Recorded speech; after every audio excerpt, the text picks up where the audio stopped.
সর্বভারতীয় বামপন্থী নারী নেত্রী লক্ষ্মী সাইগলের 12তম প্রয়াণ দিবস উদযাপনের অঙ্গ হিসেবে মঙ্গলবার গণ অবস্থানের আয়োজন করেছে সারা ভারত গণতান্ত্রিক নারী সমিতির রাজ্য কমিটি। রাজধানীর প্যারাডাইস চমুনিতে এই গণ অবস্থান পালন করা হয়। মোট 5 দফা দাবির ভিত্তিতে পালন করা হয় এই গণ অবস্থান।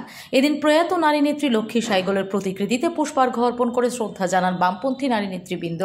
গণ অবস্থানে বিভিন্ন নেত্রী বক্তব্য রাখেন। এই গণ অবস্থান প্রসঙ্গে বাম নারী নেত্রী রমা দাস জানান, প্রতি বছর লক্ষ্মী সাইগলের প্রয়াণ দিবসটি যথাযথ মর্যাদার সাথে পালন করা হয়।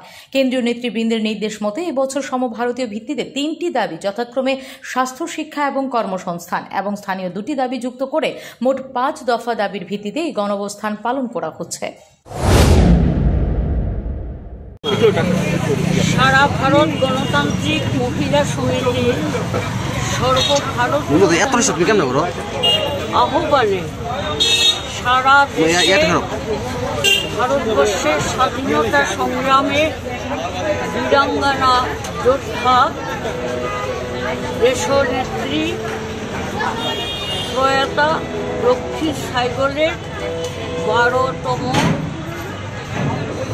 প্রয়াণ দিবস।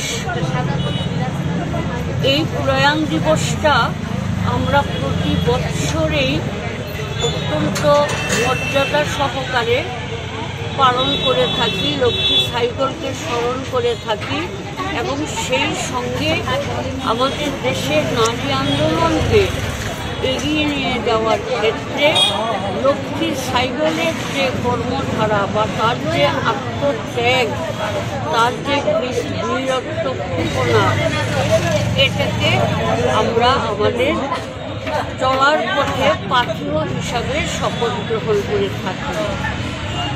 এবারে লক্ষ্মী সাইগলের এই প্রয়াণ দিবসে আমাদের স্লোগান হচ্ছে, আপনারা দেখেছেন, স্বাস্থ্য। Bureau report, S Bharat live 24 hours.